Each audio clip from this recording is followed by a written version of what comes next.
কথায় বলে বিশ্বাসে মিলায় বস্তু, তর্কে বহুদূর। কিন্তু আমাদের এই যে অনুষ্ঠান, এই অনুষ্ঠানে না থাকবে কোনো তর্ক, না থাকবে কোনো বিতর্ক, থাকবে অকপট কথাবার্তা, থাকবে সাবলীল বার্তালাপ। এবং এই জন্যই আমাদের এই অনুষ্ঠানটিকে আমরা নাম রেখেছি বিশ্বাসে মিলায় বন্ধু। এবং এটার পিছনে একটা কারণ আছে, যেহেতু এ দেবাশিস বিশ্বাস আপনাদের সাথে সার্বক্ষণিক অনুষ্ঠানে থাকবেন, আমার উপর বিশ্বাস রেখে অবশ্যই আপনারা বুঝতে পারবেন কেন অনুষ্ঠানটার নাম রেখেছি বিশ্বাসে মিলায় বন্ধু। কালের কণ্ঠ ডিজিটাল প্রেজেন্স বিশ্বাসে মিলায় বন্ধু অনুষ্ঠানে আমি দেবাশিস বিশ্বাস প্রথমবারের মতো অফিসিয়ালি আপনাদের সবাইকে সাদর আমন্ত্রণ জানাচ্ছি আমাদের অনুষ্ঠান উপভোগ করবার জন্য। এবং আজকের এই অনুষ্ঠানে অর্থাৎ প্রথম এপিসোডে আমরা অতিথি হিসেবে এমন একজনকে বেছে নিয়েছি যার সাথেও এই নামের গুরুত্বটা খুব করে বহন করে, এবং তিনি হচ্ছেন আমাদের সবার প্রিয় অপু বিশ্বাস।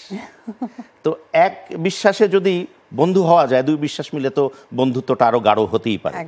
এবং অপুর সাথে আমার সম্পর্কের যে জায়গাটা সেটা বেশ অনেক গাঢ় এবং অনেক দিনের।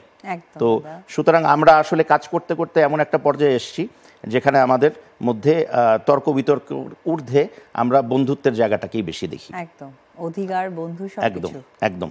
তো আমরা আমাদের এই অনুষ্ঠানটিকে প্রিয় দর্শক তিনটি ভাগে ভাগ করেছি। অন্যান্য অনুষ্ঠানের মতো, গতানুগতিক অনুষ্ঠানের মতো আমরা হয়তো শুধু বলেই যাব না, কিছু জানারও চেষ্টা করব। তো সুতরাং আমাদের অনুষ্ঠানের প্রথম যে ভাগটি, সেই ভাগটির নাম হচ্ছে জীবনের গল্প আছে বাকি অল্প। জীবনের গল্প আছে বাকি অল্প। আমরা আমাদের জীবনটা আসলে কিন্তু খুব ক্ষণিকের, এই আছে এই নেই, কিন্তু জীবনের কিন্তু নানাবিধ গল্প থাকে। তো আজকে অপুর কাছ থেকে আমরা একটু জানতে চাইব যে আমরা সাধারণত সুখের গল্প বলে সুখী হই, আনন্দিত হই, আমিও হই তুমিও হও, কিন্তু একটা সুখ লাভ করার পেছনে কিন্তু অনেক স্ট্রাগল কাজ করে, ঠিক পেছনের গল্পটা কিন্তু অনেক স্ট্রাগলের। তো একজন অপু বিশ্বাস হওয়া, একজন ঢালিউড কুইন অপু বিশ্বাস হওয়া কিন্তু চারটিখানি কথা তো নয়, পাশাপাশি এত সহজ কথাও ছিল না। তা আমি একটু অপুর স্ট্রাগলের গল্পটা শুনতে চাই এবং দর্শকদেরকে জানাতে চাই। থ্যাংক ইউ ভেরি মাচ দাদা, সবসময় তোমার যে কোনো ভালো প্রোগ্রামগুলোতে আমাকে ফার্স্ট প্রায়োরিটি দাও, এর জন্য আমি ধন্যবাদের ছোটো করবো না, হয়তো বা অধিকার থেকেই বলো। এ পর্যন্ত তোমার বর্তমান পরিচয় থেকে বিগত পরিচয় যদি বলে থাকি, তুমি অনেক ভালো একজন উপস্থাপক। Thank you. কারণ পথের পাঁচালী দিয়ে তোমার লাইফ স্টার্ট, সেই জায়গায় প্রত্যেকটা প্রোগ্রামের ফার্স্ট এপিসোডে আমাকে রাখো। আই এম রিয়েলি, কী বলবো দাদা, অনার এবং তোমার আদরের বোন, এটাই মনে হয়। আসলে প্রথমে সোশ্যাল মিডিয়া থেকেই আসি। সোশ্যাল মিডিয়ায় এখন যেটা হয়ে গেছে যে ছোটোবেলায় যেমন আমরা একটা সাজগোজের একটা প্রোগ্রাম থাকতো যে যেমন খুশি তেমন সাজো, আমার মনে হয় যে সমস্ত মানুষই এই প্রোগ্রামে পার্টিসিপেট করেছে ছোটোবেলায় স্কুল লাইফে। তো সোশ্যাল মিডিয়াতে এই অপু বিশ্বাস নামটার সাথেই না যেমন খুশি তেমন লিখো হয়ে যায়। আচ্ছা, হ্যাঁ, যে মন চাচ্ছে আমাকে কখনো কিছু বানিয়ে দিচ্ছে, বানাচ্ছে, বানানোর চেষ্টা করছে, তাতে করে হয়তো বা এখন যেহেতু সোশ্যাল মিডিয়া একটা ভালো উপার্জনের জায়গা, তোমার ভিউজ যত হবে তত তুমি আর্ন করতে পারবা ঘরে বসে, যেটা হয়তো বা করতে হলে আমাদেরকে বিভিন্ন প্রফেশনে যেতে হতো, হয়তো বা টিচার বা কিছু একটা। তো এই বিষয়টা যেমনটা আমার খুবই ভালো লাগে যে যেভাবেই আমাকে বানাক না কেন আলটিমেটলি তারা আর্নিং করতে পারে। তবে একটা অপু বিশ্বাস আসলেই কিন্তু একদিনে তৈরি হয়নি, অনেক চড়াই উতরাই, অনেক অপমান, অনেক ভালোবাসা, অনেক মন্দ বাসা, সবকিছু নিয়ে কিন্তু ভালোবাসাটা কম শুনতে চাই, অপমান আর মন্দ বাসাগুলো একটু গল্প শুনতে চাই। আচ্ছা, যেটা আমি বলতে চাই সেটা হচ্ছে যে আমি ক্লাস 5 থেকেই আর্ন করি। ক্লাস 5-এ যখন আমি পড়তাম আমি বৃত্তি পেয়েছিলাম। তো যেটা হয়েছিল, আমি মিডল ক্লাস ফ্যামিলির মেয়ে, আমার বাবা কাকা 4 ভাই বোন, মা নিয়ে সংসার। তো সেই জায়গা থেকে আমার কাছে মনে হয়েছিল ছোটবেলা থেকে না আমি একটু ইন্ডিপেন্ডেন্ট হতে পছন্দ করতাম। তো আমি যেমন হয়েছিল যে আমি নাচ শিখেছি, আমি দুটো বাচ্চাকে নাচ শেখাতাম ওই সময়, হ্যাঁ ওই বয়সে। এবং আমি যেটা করতাম, আমি আরো ছোট বাচ্চাদেরকে পড়াতাম, সরিয়ে সরিয়ে আমার কাছে পড়তে আসতো। তো ওইখানে আমার ফার্স্ট উপার্জন ছিল তোমার কত, সর্বমোট মনে হয় 500 টাকা ছিল, 200-250 করে দিত, 20 টাকা করে দিত। তো ওই টাকাটা আমি রেখে দিতাম, মাকে দিতাম। এটা যেটা মা ফিক্সড করেছিল, সেটা আমাকে বললো যে কারেন্টের বিলে দিত, কারণ আচ্ছা। কারেন্টের বিল আসতো তখন 150 টাকা 200 টাকা 250 টাকা এরকম করে আসতো, এটাতে মা দিত, এটাতে কারেন্টের বিলটা হয়ে যেত। হয়ে যেত। আচ্ছা। তো এটা আমার অনেক ভালো লাগে, একটা কাজ করেছে। এরপরে মানে আমার তখন থেকেই অপু সংসারের প্রতি একটা কন্ট্রিবিউশন আছে আমার কাছে ভালো ওই বয়স লাগতো, থেকে? হ্যাঁ হ্যাঁ আচ্ছা, আমার ওকে। কাছে, কারণ আমি যেহেতু সবার ছোট ছিলাম, তো তা আমার বাবা মার খুব একটা প্রিপারেশন বেবি আমি ছিলাম না। আচ্ছা। তো ওই জায়গা থেকে না মনে হতো কি বাবা মা মানে চাইতো যে আমি কেন, এরকম একটা ফিল হতো। আচ্ছা। তো আমার কাকার আসলে বিয়ে হয়েছিল, কিন্তু আমার কাকি হঠাৎ করে মারা যাওয়ার কারণে আর বেবি তার ছিল না। তো ওই কারণ থেকে আমার কাকা ছিল আমার বাবা, আচ্ছা। কারণ বাবার মতো করে সে আমার স্কুলিং, আমার যত ইচ্ছা, মানে আমার সমস্ত খরচা আমার কাকা দিতেন। তাহলে কি মানে আমরা যদি এভাবে বলি, অপু কি মানে পৃথিবীতে তো সৃষ্টিকর্তার মাধ্যমেই আসে, তার ইশারাতে আসে, 100%, হ্যাঁ। কিন্তু ওই ক্ষেত্রে কি অপু আগের থেকে কি একটু বুঝতে পেরেছিল যে হয়তো বা শি ওয়াজ বা she is an unwanted child, এরকম হঠাৎ করে মানে যেটা না বললেন না হঠাৎ তুমি করে না, preparation- মানে যেটা হয়েছিল কি বাবা মা ওই সময় তো অতটা ওনারা বুঝতেন না, তো প্রায় যতটুকু মার মুখে শোনা 5 মান্থ পরে হয়তো বা জানতে পেরেছে আচ্ছা, যে আচ্ছা। আমি, তো তখন মা বাবা চাচ্ছিলেন না, যেহেতু আমার 3 ভাই বোন অলরেডি ছিলেন, তো আচ্ছা ঠিক আছে এইরকম আর কি ব্যাপারটা আচ্ছা, একটা টেকেন ফর গ্রান্টেড, এক্স্যাক্টলি। তো ওই জায়গা থেকে আমার কাকারও এসেছে যখন আসতে দাও। আসতে দাও, হ্যাঁ। তো ওই জায়গা থেকে কাকা আবার আমার সবকিছু, মানে একদম স্কুল থেকে শুরু করে আমার যত চাহিদা, বাবাও অনেক ভালোবাসেন, কিন্তু সামহাও আমার সমস্ত আবদারের জায়গাটা ছিল কাকার। তো আমার কাছে অলওয়েজই না, আমি না ইন্ডিপেন্ডেন্ট খুব পছন্দ করি, কারণ আমার কাছে ওই রকম মেয়ে মানুষ হওয়াটা না একটা আইডিয়াল বলে মনে হয়। আর ছোটবেলা থেকেই আমি হয়তো একটু বেশি পাকনা বলতে পারো, সেটা হচ্ছে যে আমাকে দেখে কিছু শিখতে হবে বা আমি শেখাতে পারবো, এই ফিলটা অলওয়েজ থাকতো, স্কুলে হোক, নাচের ক্লাসে হোক, যে জায়গায় হোক।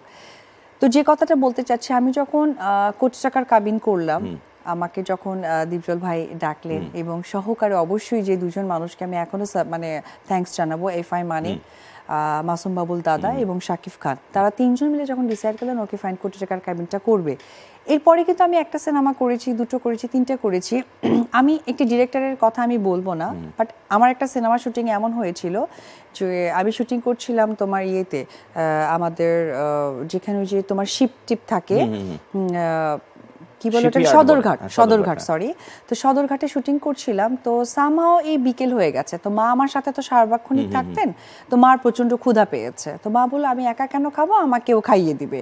তা ওই সময় না আমি একটু মিস করে গেছি যে আমার একটা শট আছে, এই আচ্ছা। শটটা দিলেই সানডাউন হয়ে যাচ্ছে। হ্যাঁ, কিন্তু তার আগে তুমি খেতে বসে গেছো। তার আগে মা খেতে বসেছে, তো মা আমাকে মা তুলে খেয়ে খাইয়ে দিচ্ছিল। দিচ্ছে, হ্যাঁ। তো মা যখন আমাকে খাইয়ে দিচ্ছিল, ডিরেক্টরটা এসে এমন ভাবে মানে বললেন যে এটা কি খাওয়ার সময়, মুখ থেকে প্লেটটা নিয়ে গেছে। আহ!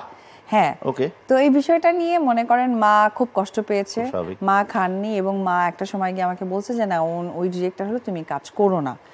তারপর আমার জীবনে আর একটা স্ট্রাগল এসেছে, যে ধরো হায়াত আঙ্কেলের সাথে আমার একটা বড় দুর্ঘটনা ঘটে গেছে, বাট আঙ্কেল এবং মারুফ ভাই তাদেরকে আমি অত্যন্ত ভালোবাসি, অত্যন্ত ভালো মানুষ, কোনো একটা কোইন্সিডেন্ট।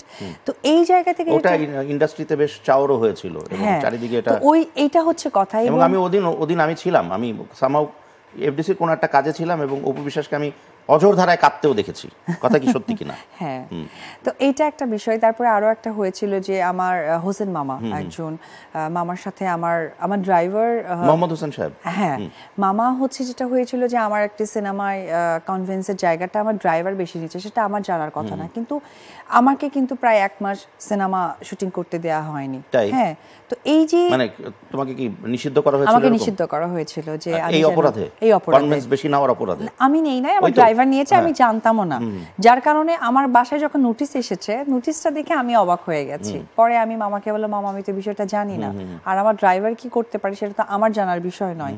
তো এইরকম কিন্তু এসেই যে গরম ভাত পেয়ে গেছি, অপু বিশ্বাস হয়েছি, এবং না, কই গরম ভাত পেলে, ভাত উল্টা কেড়ে নেওয়া হলো। তো এই বিষয়টাই, তো যার কারণে হয় কি দাদা, যে আমাকে মানুষ যেভাবে প্রেজেন্ট করুক, যে মানুষগুলো আমাকে নেগেটিভ ভাবে প্রেজেন্ট করে, তারা তো আসলে অপবিশ্বাসের ব্যাপারটা জানেন না, তারা হয়তো কন্টেন্ট ক্রিয়েট করার কারণে বলে। আর এই বিষয় নিয়ে আমার কোনো আক্ষেপ এই কারণে, কারণ যে মানুষগুলো করছেন তাদেরই আসলে জ্ঞানের সীমাটা কতটুকু, একটা মানুষকে নিয়ে যে আমি এক্সপ্লেন করব, আমার সেই জ্ঞানটা থাকতে হবে প্রপার, তারপরে আমি কিন্তু ভালো মন্দ বলতে পারবো। তো সেই জায়গা থেকে সোশ্যাল মিডিয়া নিয়ে আমার কোনো অভিব্যক্তি নেই, তবে ব্যক্তি উপবিশ্বাস আজকে অনেক বেশি স্ট্রং, এবং ছোটবেলা থেকে যেহেতু আর্নিংয়ের বিষয়টা আমার কাছে বরাবরই অনেক বেশি মানে ইম্পর্টেন্ট মনে হতো, কারণ আমার কাছে মনে হয় যে ইন্ডিপেন্ডেন্ট হওয়াটা মানুষের সবচেয়ে ইম্পর্টেন্ট একটা। যখন তুমি প্রথম ছবিতে নাম করে ফেললে, প্রথম ছবি বলতে যেটা বাণিজ্যিকভাবে সফল হলো, কোটি টাকার কাবিন, তারপরের গল্পটা একটু জানতে চাই যে ওখান থেকে তো অপু বিশ্বাসের উত্থান, আমরা অফিসিয়াল উত্থানটা তো ওখান থেকে। এরপরে একটানা এত বছর ধরে একটানা একটা শীর্ষ আসন ধরে রাখার গল্পটা ছোট করে বলি। আমার কাছে মনে হয় যে শীর্ষ আসনটা যদি আমি নিজের মধ্যে রপ্ত করে নিই তাহলে আমি ধরে রাখতে পারবো না। আমি যদি মনে করি যে আমি এখনও সেই তৃণমূলের একটা আর্টিস্ট, তাহলেই আমি আমার জায়গাটা ধরে রাখতে পারবো। আমাকে দেখলে আমার সবচেয়ে ভালো লাগার বিষয়টা হচ্ছে দাদা, যে আমার এত বছরের কেরিয়ারের পরেও যখনই খুব কাছে থেকে কোনো মানুষ দেখে তখন তারা মেলাতে পারে না যে আমি একজন এত বছর কেরিয়ারের একজন নায়িকা বা স্টার বলো, সুপারস্টার বলো, এটা হচ্ছে কি আমার লক্ষ্য। তোমার জীবনের গল্পের আপাতত শেষ অধ্যায়টা টানছি আজকের অনুষ্ঠানে, এবং তারপরে হঠাৎ করে আমরা একটা অপু বিশ্বাসের গ্যাপ পেলাম। সেই গ্যাপে অপু বিশ্বাসকে খুঁজে পাওয়া যাচ্ছিল না, হ্যাঁ, এবং কোথায় আছে নেই নেই নেই নেই নেই হঠাৎ করে অপু বিশ্বাস একটা অ্যাঞ্জেলকে নিয়ে, একটা ফুটফুটে বাচ্চাকে নিয়ে হাজির হলো, এবং তারপরে সারা বাংলাদেশে একটা তোলপাড় অবস্থা হয়ে গেল। একদম। তো আগে সত্যি করে বল, এটার আইডিয়াটা কি করে হলো, বা কিভাবে তুমি ডিসিশন নিয়েছিলা যে না এবার আমাকে সবার সামনে আসতে হবে? প্রথমে তো হচ্ছে যে অবশ্যই একজন চিত্রনায়িকা অপু বিশ্বাস তার সহশিল্পীকে সাপোর্ট দিয়েছে, তারপরে একজন স্ত্রী অপু বিশ্বাস তার হাজবেন্ডকে সাপোর্ট করেছে, তারপর একজন মানুষকে সাপোর্ট দিয়েছে। কিন্তু যে থার্ড ডের কথা বলছো সেই সময় তো একজন মা অপু বিশ্বাস, আর একটা মা অপু বিশ্বাসের দায়িত্ব বিশাল, কারণ একজন বিশাল জিনিসকে প্রেজেন্ট করার জন্য দেখবে যে একটা বাচ্চা পড়ে গেলেও কিন্তু বলে মা ব্যথা পেয়েছি, তো মা ওখানে হাত বুলিয়ে দিলে মনে হয় কি যে ডাক্তার থেকে বেশি মেডিসিন কাজ করে, তো তখন দায়িত্বর জায়গাটা বেড়ে গেছে। তো আমি এসে যখন বেশ কিছু ডিপ্লোম্যাটিক রিউমার শুনেছি, সেই রিউমারগুলো থেকে আমার মনে হয়েছে যে তোমার ক্লিয়ার হওয়া উচিত, হ্যাঁ, সবাইকে ক্লিয়ার করা উচিত, হ্যাঁ, আমার জন্য না, আমার সন্তানের জন্য। তো একজন টিভিতে যে অপু বিশ্বাসকে দেখেছিল আসলে ওটা অপু বিশ্বাস ছিল না, ওটা একজন মা অপু বিশ্বাস ছিলেন, যার কারণে মনে হয়েছে যে রিউমার থেকে নিজেকে চেঞ্জ করার থেকে ইম্পর্টেন্ট হচ্ছে আমার সন্তানের অস্তিত্বটা। সো সেটা ওই সময় যখন এটা করলে, করার আগে বা পরে তোমার কি কখনো মনে হয়েছিল যে না এটা আমার দিক থেকে বা আমার সন্তানের দিক থেকে তো ভালো, বাট আমার ক্যারিয়ার ওয়াইজ, তখন কি ক্যারিয়ার নিয়ে তুমি ভাবোই নি? না, ক্যারিয়ার না, আমার কাছে মনে হয়েছে যে সত্য সর্বদাই সত্য এবং দেখতে অনেক সুন্দর। তো সত্যটা মানুষের কাছে আসা মাত্রই মানুষ কিভাবে নেবে হয়তো খারাপ লাগবে, বাট সত্যর সৌন্দর্যটা অন্যরকম। তো আমি বিবাহিত একটা মেয়ে, আমার সন্তান আছে, আমি চিত্রনায়িকা পাশাপাশি, তো আমার দর্শকরা যদি এটাকে পজিটিভ নেয় তাহলে আমি বুঝতে পারবো যে আমার কাজ করা উচিত। তারা যদি পজিটিভ না নেয় তাহলে আমি কাজ করব না, কারণ দর্শকের বাইরে তো আমার কাজের কোনো মূল্য নেই। তো আমার কাছে মনে হয়েছে যে আমি সত্য একজন ওয়াইফ, সত্য একজন সন্তানের মা, তো সেটা আমি আমার দর্শকদের সাথে কেন শেয়ার করব না? That's it. এবং বিশ্ব কেন জানবে না বিষয়টা? 100% লুকিয়ে রাখার তেমন কিছু না, হ্যাঁ, এটাই সদা সত্য, এটাই নর্মাল লাইফ, এটাই জীবন। একদম। আমাদের জীবনে অনেক রকমের কাণ্ড ঘটে, অকাণ্ড ঘটে, হ্যাঁ, যেগুলো মানুষের মুখরোচক, বিশেষ করে আমরা যেহেতু মিডিয়ার লোক, মুখরোচক কাহিনীর তৈরি হয়, হ্যাঁ, কোনোটা সত্য থাকে, কোনোটা মিথ্যে থাকে, কোনোটা দুঃখ লাগে, কোনোটা কষ্ট লাগে, যেগুলো কেন বলছে বা কি বলছে। তো এই দুঃখ কষ্টেরই একটা সেকশন এখন আমরা যাচ্ছি সেকশনে, এবং সেই সেকশনটার নামটা আমি দর্শকদেরকে একটু বলতে চাই, তারপর তোমার কাছে আসতে চাই। প্রিয় দর্শক, আমাদের এবারের যে সেগমেন্ট এই অনুষ্ঠানের, সেই সেগমেন্টের নাম হচ্ছে যদি কিছু মনে না করেন। আমি এখন কিছু প্রশ্ন করব যেগুলো একটু দুঃখ লাগতে পারে তোমার, কিন্তু দুঃখ পাওয়া যাবে না। না, আমি তো প্রথমেই তোমার প্রথম এপিসোডে বলে দিয়েছি যে আমি দুঃখ পাই না। ঠিক আছে, তাহলে তো খুব ভালো কথা। আচ্ছা, অপু বিশ্বাস এখন এত বছর কাটিয়ে অপু বিশ্বাস আজকে এমন একটা পর্যায়ে এসছে, যেই পর্যায়ে অপু বিশ্বাসকে আমরা, যেটা আমি বিভিন্ন স্টেজেও কিন্তু আমরা কাজ করেছি, আমি কিন্তু ওই নামেই ডাকি যে এখন মঞ্চে আসবেন আমাদের সবার প্রিয় the one and the only, the Dhallywood queen Apu Biswas. তো ঢালিউড কুইন অপু বিশ্বাসকে আজকাল বলা হয় ফিতা কাটা নায়িকা, অনেকের কাছ থেকে আমি এটা শুনেছি। তো ফিতা কাটা নায়িকা এটা কেন বলে, বা এটার ক্ল্যারিফিকেশন তোমার কাছে কি? প্রথমেই বলবো এটা ঈর্ষান্বিত একটা কথা, কারণ প্রত্যেকটা অনুষ্ঠানের প্রেজেন্টেশন শুধু আমি করি না, কারিনা কাপুর খানও যান, প্রত্যেকটা আর্টিস্টে যায়। এটা হচ্ছে উপবিশ্বাসের সাকসেসের জায়গাটাকে না নেওয়ার কারণে একটা উপাধি দেওয়া। মানে আমি পেলাম না বা পাচ্ছি না, আমাকে তো কেউ ডাকছে না। আঙ্গুর ফল টক খেতে পারেনি, কিন্তু আঙ্গুর ফল টক, কিন্তু আদৌ টক নয়। ও তো এই দোকান ওপেন করছে, এই করছে, টাকা কামাচ্ছে, এই করছে, আমার কি হচ্ছে? আমার কথা দাদা, যদি তোমার কোনো পার্সোনালিটি মনে না হয়, সেই মানুষকে তো নিশ্চয়ই তুমি তোমার বিজনেসে আনবে না, বা তোমার এত বড় একটা প্রতিষ্ঠানে এত অর্গানাইজ করে তো তুমি ওপেন করবে না। ওপেন তো তাকে দিয়ে আমি নিজেও আমরা একসাথে বেশ কিছু অনুষ্ঠানে আমরা প্রেজেন্ট হয়েছি। তো আমি ডেফিনেটলি অনেক বেশি ইম্পর্টেন্ট একজন পার্সন বিধায় আমাকে নিয়ে যাওয়া হয়। আর যে মানুষগুলো এগুলো বলেন, আসলে আমি তাদেরকে ওইভাবে চিনিও না, জানিও না। এটা একটা রিউমারও হতে পারে সামটাইম, যেহেতু এখন সোশ্যাল মিডিয়ার যুগ, যে কোনো কিছু হতে পারে। তোমার মুখ লাগিয়ে আমার ফেস দিয়ে দিচ্ছে, আমার ফেস লাগিয়ে তোমাকে দিয়ে দিচ্ছে, এটা সত্যতা কতটুকু? তো ওই জায়গা থেকে মনে হয় যে যদি কেউ প্রমিনেন্ট ফেস বলে থাকে তাহলে এটা তাদের জেলাসি, আর যদি কোনো প্রমিনেন্ট ফেস না বলে থাকে তাহলে এটা জাস্ট রিউমার। তো সুতরাং আমরা মানে এটা ধরে নিতে পারি এভাবে যে এটাও সাফল্যেরই একটা অংশ, 100%। যে কারণে ওই সফলতাটা হয়তো তার জীবনে আসেনি বা আসছে না, সে চাইছে, তারা চাইছে কথা বলা আর কি, সেই জায়গার থেকে। আচ্ছা, এখন ঘটনা হচ্ছে যে এই সোশ্যাল মিডিয়ার গল্প যখন আসলো, কিছুদিনের মধ্যে একটা গল্প আমি পাচ্ছি আকাশে বাতাসে, সোশ্যাল মিডিয়ার আকাশে বাতাসে। সেটা হচ্ছে যে তুমি টিম বলবো না, একটা গ্রুপও বলবো না, বাট একটা সুনির্দিষ্ট কিছু মানুষের সাথে এই কাজগুলো, বেশ কিছু কাজ হচ্ছিল তোমার বা হয়েছে জীবনে, যেখানে শোরুম ওপেনিং থেকে শুরু করে, মডেলিং থেকে শুরু করে, গহনা থেকে শুরু করে, যেগুলো তোরা কি জানি পড়িস ভাই, হ্যাঁ, তো ওগুলার সাথে জড়িত ছিল একটা টিমই বলতে পারি। তো হঠাৎ করে দেখলাম যে ওই টিমে আরেকজনের বা আরও কয়েকজন হয়তো বা চেঞ্জ হয়েছে বা কিছু, কিন্তু সেখানে যার এত বন্দনা হতো, যাকে নিয়ে এত বন্দনা হতো, বন্দনা বলতে আরতি হতো, বন্দনা হতো, অপু বিশ্বাস, দিদি আমার, হ্যাঁ, তো সেই দিদিকে আজকাল গালিগালাজ করছে।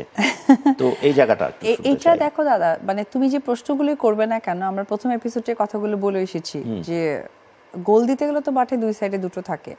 এখন এই গোলে আমি দিতে পারলাম না, বাট মানে ফুটবল খেলার তো একটা সিস্টেম থাকে, যে তুমি যদি দেবাশিস বিশ্বাসের একটা টিম হও আর উপবিশ্বাসের টিম হয়ে থাকো, তো তোমাকে কিন্তু উপবিশ্বাস টিমেই গোলটা দিতে হবে, তাহলেই তুমি এক গোল দিলা।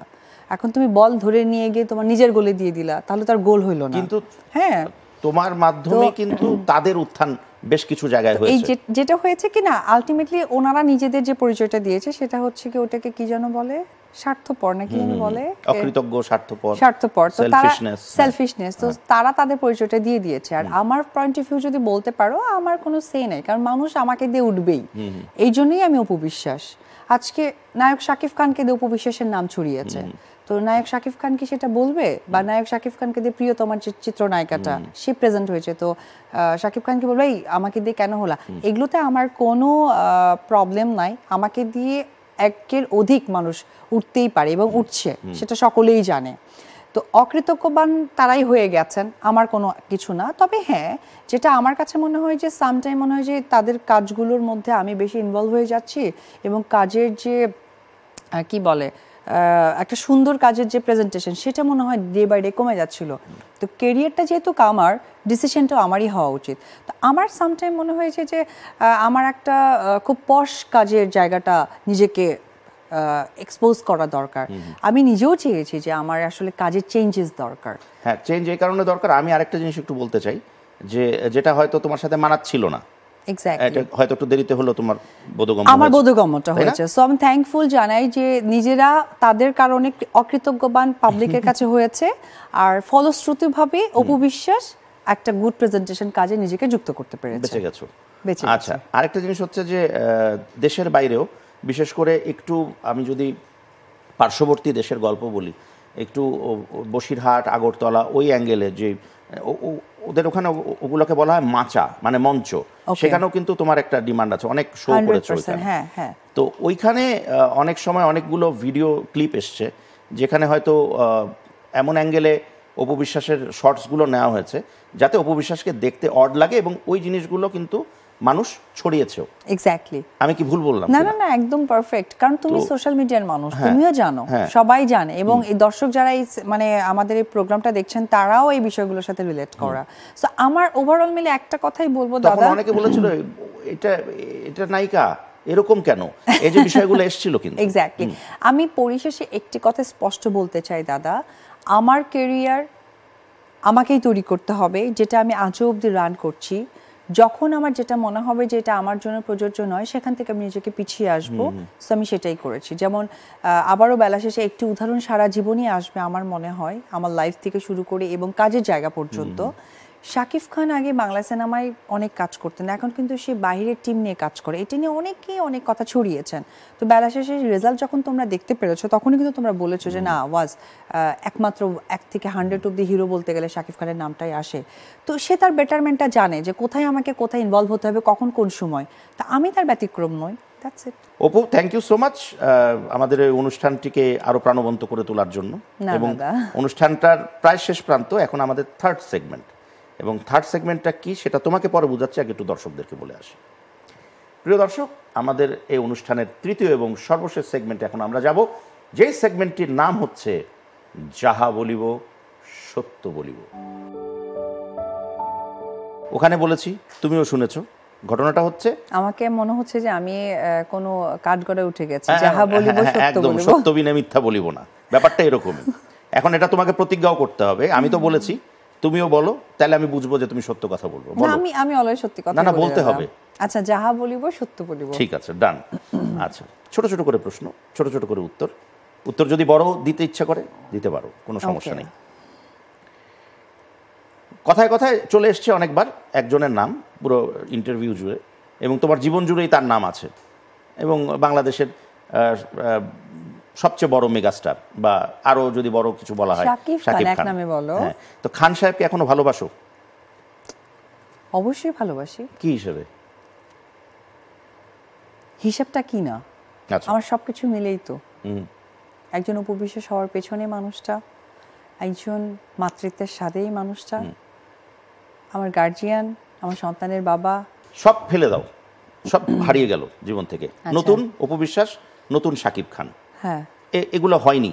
আচ্ছা। তাহলে এখনো কি, যদি একজন এখনো ইয়াং, মানে আরো পিছনের দিকে যাচ্ছি, যখন আরো ছোট ছিলে, আরো কম এক বয়স বাক্যে ছিল। বলি, হ্যাঁ। একজন সুপারস্টার শাকিব খানকে আমি ভালোবাসিনি। আচ্ছা। আমি যখন ভালোবেসেছি তখন উনি শুধু শাকিব খান ছিলেন। কেন ভালোবেসেছিলে? কেন ভালোবাসলাম? কেন তা জানি না, তবে না, জানতে তো হবে, তবে মা। এই মানুষটার ভেতরে আমার জন্য অনেক ভালোবাসা দেখেছি। আচ্ছা। কারণ আমার কলেজে গিয়ে এসে দাঁড়িয়ে থাকতো, হ্যাঁ, এগুলো একটু জানি। তারপরে কলেজে গিয়ে দাঁড়িয়ে থাকতো শাকিব খান? হ্যাঁ, আচ্ছা। আমি সানগ্লাস টাংলাস টুপি টুপি পরে? হ্যাঁ, তার একটা অ্যালোরিং আলা গাড়ি ছিল। হ্যাঁ, হ্যাঁ, হ্যাঁ, হ্যাঁ। এটা সেও জানে। হ্যাঁ। তারপর আমাদের বগুড়া পর্যটনে একটা হোটেল আছে, আগে সেখানে বলো, উঠতেন। যখন তোমার জন্য দাঁড়িয়ে থাকতো, ওটা হ্যাঁ। যখন প্রথম দেখলে, মানে আগে থেকেই তুমি জানতে যে তোমার জন্য দাঁড়িয়ে থাকে, বা খবর পেয়েছো এরকম? হ্যাঁ, আমাকে ফোন করতো যে আমি চলে আসবো। আমি হোয়াট, কি বলে হ্যাঁ। তখন তোমাদের কি ছবি কয়টা হয়েছে? তখন মাত্র কোটি টাকার কাবিন হয়েছে। কোটি টাকার কাবিনের কাছাকাছি গেছো গিয়ে? আচ্ছা, ওকে, হ্যাঁ, যাও, তো বলো।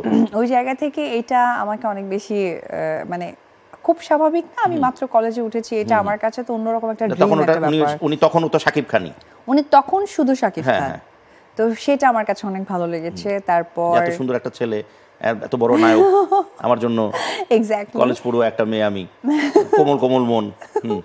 তারপর আমার জন্য সে শ্যামলী বাস, মানে শ্যামলী বাসে করে সে না, কোথায় বগুড়ার কি একটা গল্প বলছিল, বগুড়ার কোন রিসোর্ট বা কি জানি? আচ্ছা আচ্ছা, এটা হচ্ছে কি আমাদের পর্যটন যে রিসোর্টটা ছিল, সেখানে সে উঠতেন বেশি আচ্ছা, সময়। আচ্ছা। আর হচ্ছে শ্যামলী বাসে করে বগুড়ায় তোমার সাথে দেখা করার জন্য ওই হোটেলে যেতেন? আচ্ছা। ওখানে স্টে করতেন। আচ্ছা।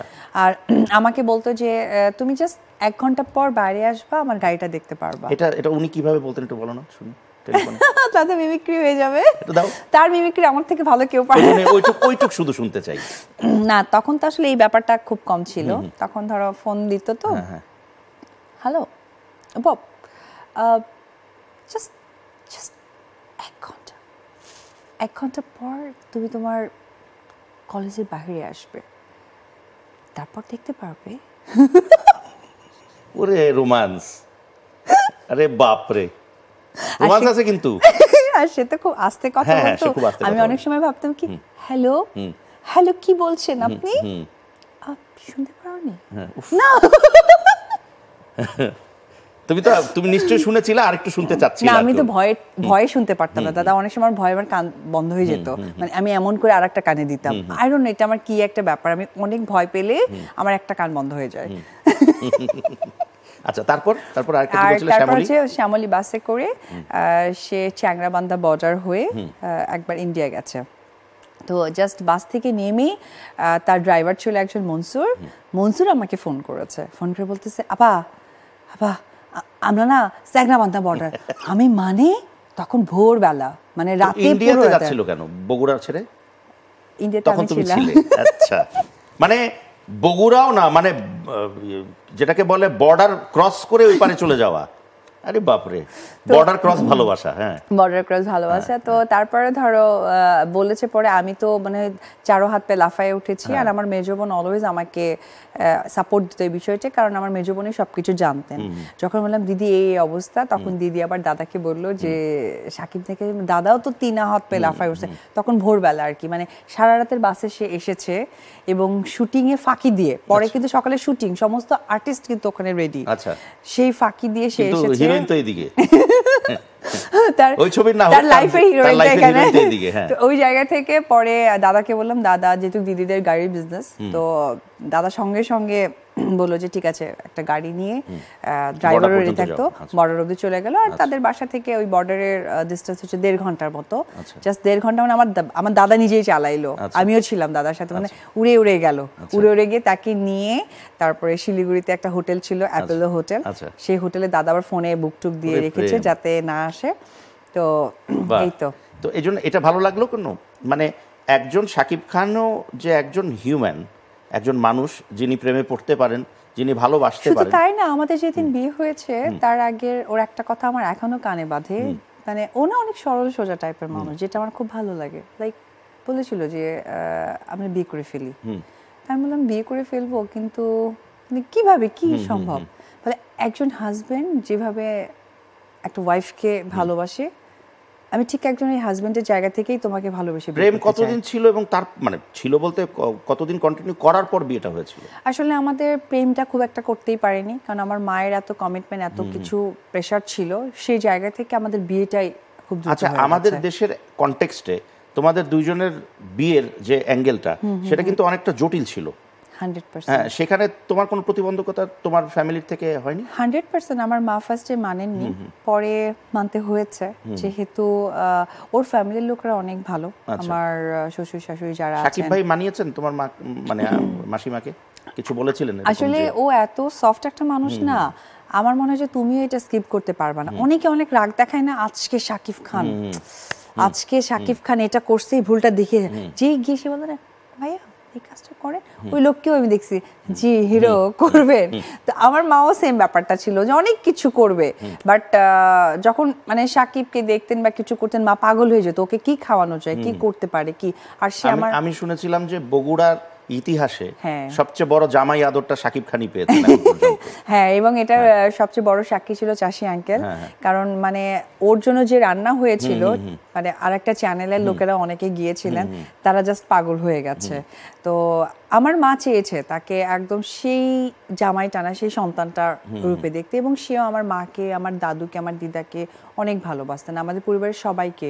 এবং আমার বোন, আমাদের এমনও হয়েছে যে রেডিসন হোটেল যে আছে, আমার যে বোনের হাজবেন্ড, তার সাথে তার খুব ভালো একটা খুনসুটি ছিল। কোথাও আমরা ঘুরতে গেলে ও আগেই রুম বুকিং করতো 2টো। তারপরে আমার মনে আছে আমরা যমুনা হচ্ছে গিয়ে আমাদের যে যমুনা ব্রিজটা আছে, ওর পাশে যে যমুনা এলেঙ্গা একটা রিসর্ট আছে, সেই রিসর্টেও আমরা বেশ ঘুরতে গিয়েছি শুটিং এর ফাঁকে ফাঁকে। এই যে এত সুন্দর সম্পর্ক, এত এত বিউটিফুল মোমেন্টস, সেগুলো যখন হঠাৎ করে একটু হলো ব্ল্যাঙ্ক লাগে, যখন ব্ল্যাঙ্ক চোখের সামনে যখন একটু খালি পাই আমরা, তো ওই অনুভূতিটা আসলে কিরকম লাগে?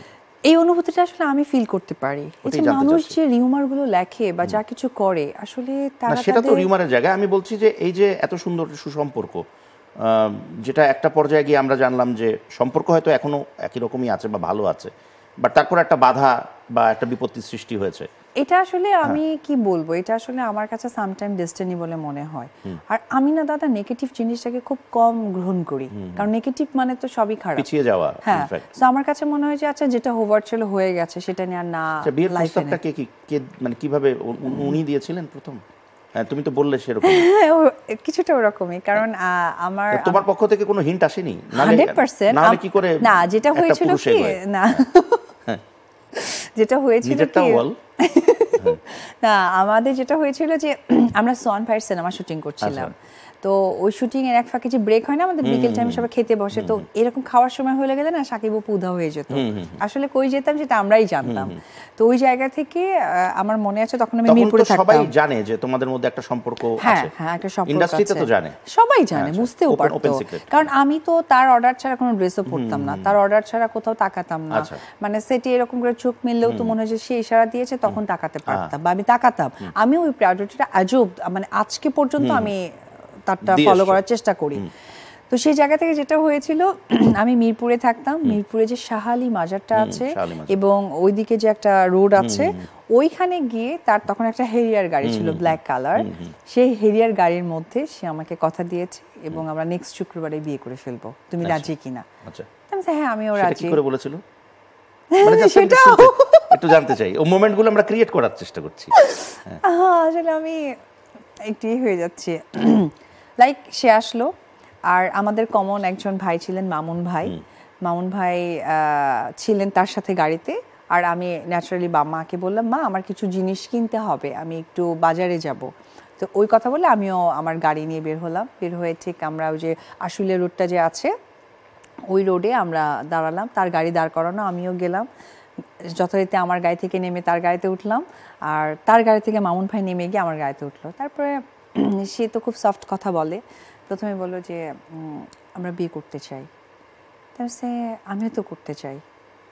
তাই বললাম যে তুমি যে আমাকে বিয়ে করতে চাও, তুমি তো এখন অনেক বড় নায়ক হতে যাচ্ছ, নায়কের কাজ করছো, তুমি তো আমাকে প্রপার টাইমটা দিতে পারবা না, বা আসলে বিয়ে করার জিনিসটা ঠিক হবে কি না। সে বললো যে অ্যাজ এ হাজব্যান্ড একটা ওয়াইফকে যে সম্মানটা দেয় সেটাই আমি তোমাকে দিব, এবং সেটা স্বামী হিসেবে সেই সম্মানটা আমি পালন করার চেষ্টা করব। তুমি যদি রাজি হও তাহলে আমি নেক্সট ফ্রাইডেতেই করতে চাই। তাহলে আচ্ছা ঠিক আছে। তো আমাদের ওটা 2008 সালের 18ই এপ্রিল আমাদের বিয়ে হয়েছে। আচ্ছা, মানে যে নেক্সট ফ্রাইডে বলা হয়েছিল সেই নেক্সট ফ্রাইডেতেই হয়েছিল? আচ্ছা, ওকে। এবং বিয়ের সময় কে কে মানে উপস্থিত ছিল? উপস্থিত ছিল রাজ সাক্ষী বলতে গেলে আমার মেজো বোন, আর ওর সাইড থেকে ছিল হচ্ছে মনির ভাই একজন আছে, তার সাথে থাকেন, আর কাজিনও ওর, আর হচ্ছে আমাদের উকিল বাবা যে সেটা হচ্ছে মামুন ভাই ছিলেন, আর আমার লেহেঙ্গাটা কিনেছিল ভাসাভি থেকে, আর আমার ডায়মন্ডের সেটটা কিনেছিল ডায়মন্ড ওয়াল থেকে। তো লেহেঙ্গাটা ছিল খাটের নিচে। ওই দিন আমার শ্বশুর শাশুড়ি আবার আমার যে ফুপাতো মানে ভাই আছে, মানে ওর ফুপাতো ভাই তার মেয়ের হচ্ছে বার্থডে ছিল, সেদিন বাসা সবাই ফাঁকা ছিল, অ্যান্ড আমরা সেই ফাঁকে তার বাসাতেই, গুলশানের বাসাতেই 5 তলায় তখন থাকতো, সেখানে বিয়ে করেছি। Fantastic, thank you so much. এই পজিটিভ এবং গুড নোটের সাথে আমরা আমাদের অনুষ্ঠান আজকে এখানে শেষ করতে চাই। Thank you so much. Thank you দাদা। প্রিয় দর্শক, উইথ দিস গুড নোট এবং উইথ দিস পজিটিভিটি আমাদের সবার মধ্যেই এই ঋণাত্মক ভাবটা জীবন থেকে চলে যাক এবং আমরা সবাই পজিটিভ থাকি। তো এই সুন্দর একটি আয়োজন যারা করেছেন অর্থাৎ কালের কণ্ঠ ডিজিটাল, তাদেরকে অনেক ধন্যবাদ, এবং আমাকে তারা যোগ্য মনে করেছেন এই চেয়ারে বসতে পেরে আমি যার পরনে আনন্দিত, এবং এই অনুষ্ঠানটির আগামী পর্বগুলোতে আবারও আপনাদের সবাইকে স্বাগতম জানাচ্ছি, অগ্রিম স্বাগতম জানাই, এবং সেই সাথে শেষ করছি আমাদের আজকের আয়োজন। সবাই ভালো থাকবেন, সুস্থ থাকবেন এবং বন্ধু হিসেবে মানুষের পাশে থাকবেন, কারণ বিশ্বাসে মিলায় বন্ধু।